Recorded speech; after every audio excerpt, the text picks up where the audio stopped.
Taking personal responsibility for our health is one of the most important things we can do. Regular exercise, not smoking, and eating a healthy diet can help prevent and even reverse some of our most common diseases.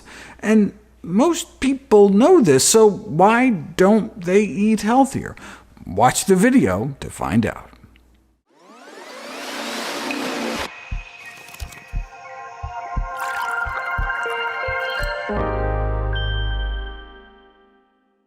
Yes, media messages surrounding nutrition are often inconsistent and confusing, but many Americans know what constitutes a healthy diet. I mean, does anyone really think drinking brown carbonated sugar water is good for them?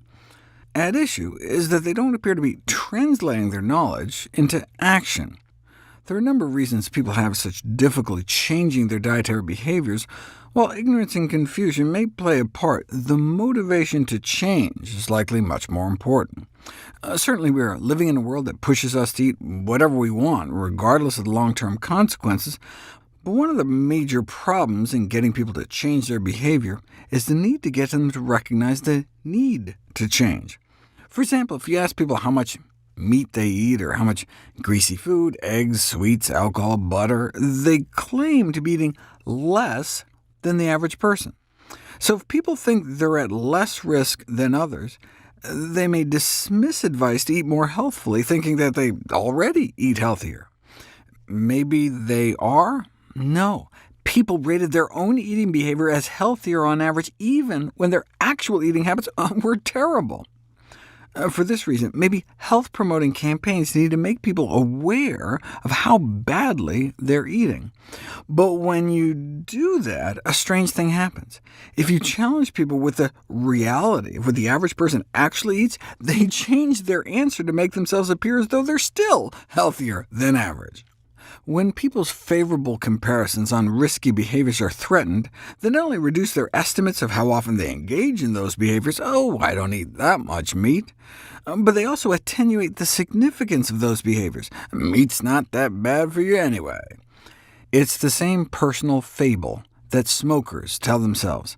Studies show that smokers have a strong tendency to underestimate all smoking-related risks, developing a series of illusions and false beliefs to support their choice to keep on smoking.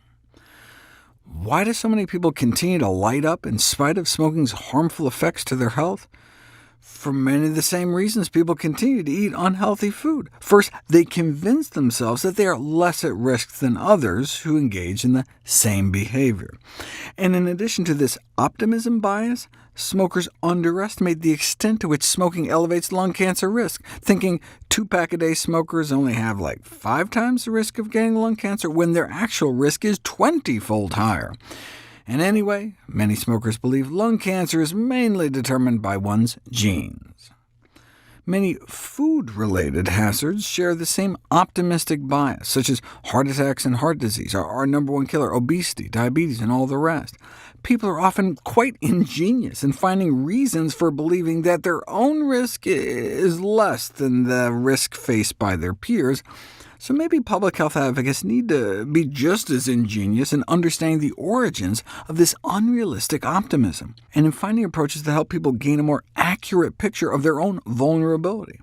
All sorts of work is being done trying to reduce or eliminate this bias, but we must consider the possibility that reductions in optimistic bias may lead to reductions in self-esteem and psychological well-being, if people start to realize just how much risk they truly face and how much they have themselves to blame.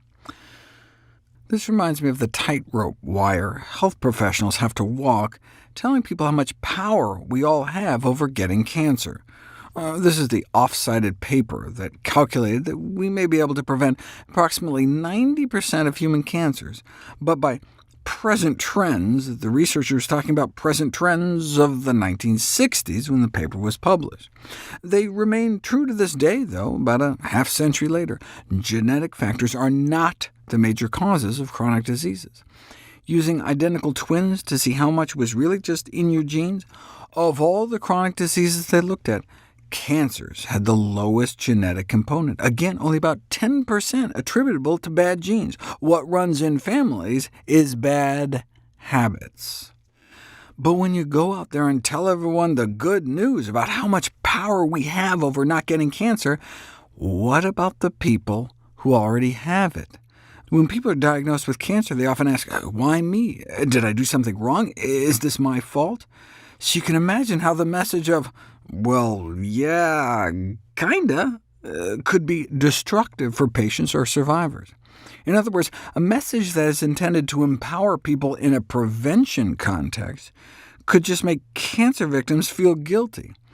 But the truth is still the truth, no matter how difficult it may be. So what we have to do is try to guide patients to switch from feelings of guilt to a responsibility approach. They have personal control. They can make different choices from then on. We need to give them a sense of agency in their life. Better, though, to try to take those steps before you get cancer.